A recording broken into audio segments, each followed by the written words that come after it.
Hello, I'm Kristen and this is Kristen Craze Books.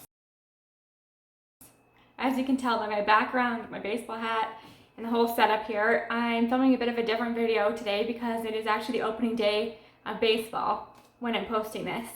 And I've really gotten into baseball over the last few years. I've always enjoyed it and appreciated it because it's something my dad loves. These are actually his shelves, this is his collection. And we've really bonded over the last couple of years over baseball cards. He's got a whole setup. I might insert a little clip here of his collection.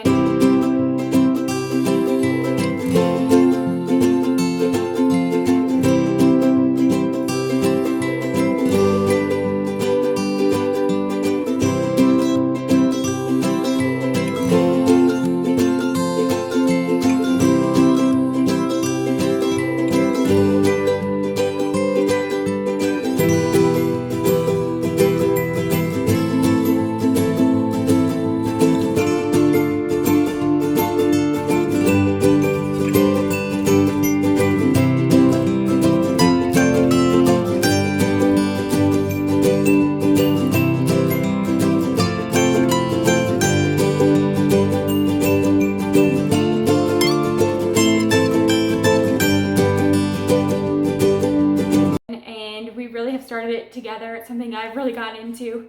So through the cards, I've been getting more into the sport. And I thought, why not start reading some of these books? And actually, I have a cat right here, so if you hear some whining, it's him.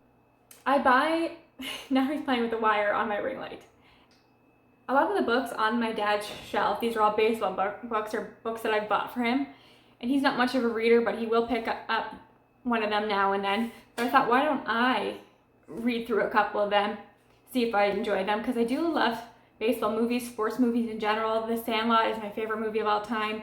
I love Remember the Titans, that's in my top 5 movies of all time. That's a football movie, but I do appreciate a lot of the messaging behind sports movies, and why not the books? So over the last week, I've actually read 4 baseball books in preparation for this video to get excited about opening day and the season in general. And as you can probably tell by my hat, that we are Tiger fans in this household. So the first book that I read was The Final Season by Tom Stanton. And this is about the final season at the Tiger Stadium.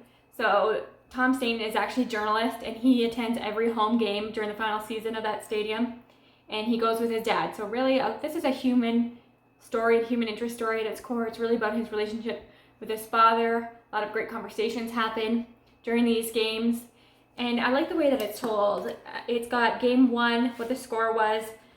See, it says here Detroit 5, Baltimore 0, and then it has what happened during the game, but really what happened in the audience. There's lots of great observations in here, people that work in the concession and how all this is going to be changing and how attached people are to the stadium and what it means to people.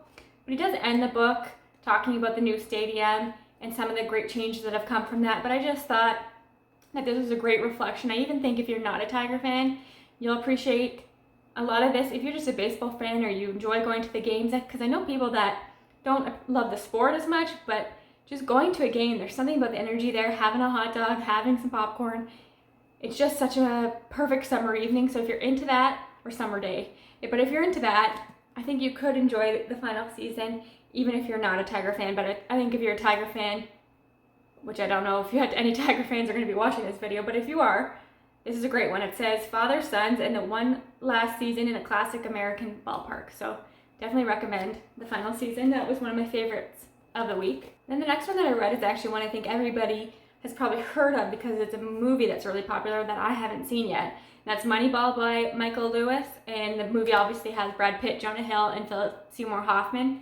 And my dad has watched that movie millions of times. It's one of his favorite movies, so I've seen clips here and there, but I never really understood the full premise. And I wasn't sure going into this if it would be too tedious, if it wasn't something I'd be interested in. And there are moments where it drags, where you get a lot of the insider stuff, but that's kind of what's fascinating about it. I like anything that's behind the scenes. So like behind the scenes of what goes on during the draft is fascinating to me. Learning about scouting, all that is incredible.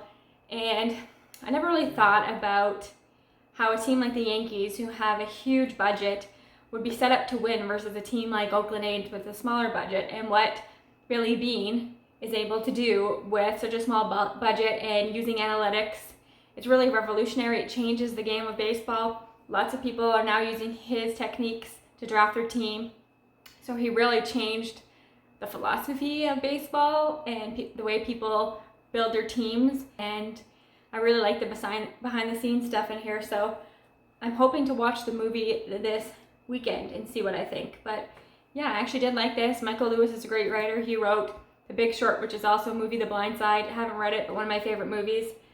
And Liar's Poker. So yeah, this is actually a great one, and I think accessible for a lot of people. The next one I read was actually the book that I got my dad for Christmas last year, and I just love the premise, and that's The Wax Pack on the Open Road in Search of Baseball's Afterlife, and this is by Brad Bullocken.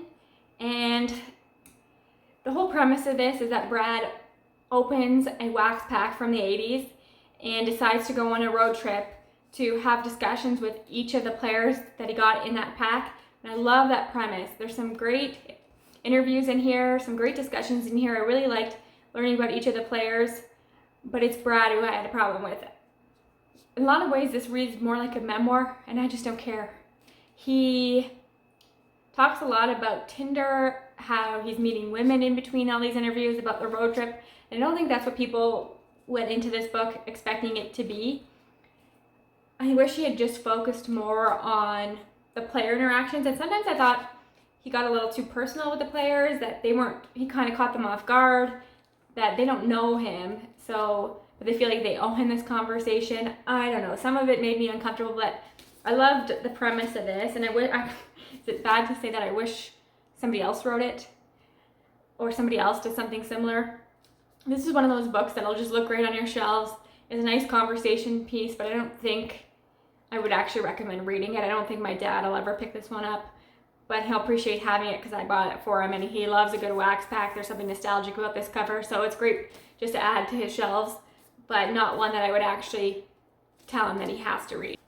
And then the last one is actually something really fun, and I bought this for him a couple of years ago, and it's the comic book story of baseball, The Heroes, the Hustlers, and History-Making Swings and Misses of America's National Pastime. And this is a graphic novel, so this is accessible for a lot of people. I think this would even be interesting for teenagers, kids in middle school who are interested in this sport, and just everybody in general, because there's lots of great history in here. The illustrations are amazing. Like, look at these. Even the cover, I just love this. I thought this was such an enjoyable way to spend my Sunday afternoon. I actually learned a lot about the history of baseball that I didn't know about specific players. They mention every team in here, so if you have your favorite team, you'll get a little shout out in here. So they even talk about average salaries.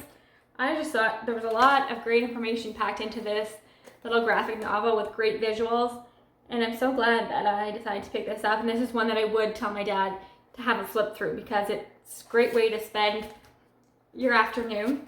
It's Alex Irvine is the author, and the art is by Tom Cocker and C.P. Smith. So really, this is probably my favorite. This would make a great gift or something for yourself. And here's the back. So yeah, really love this one.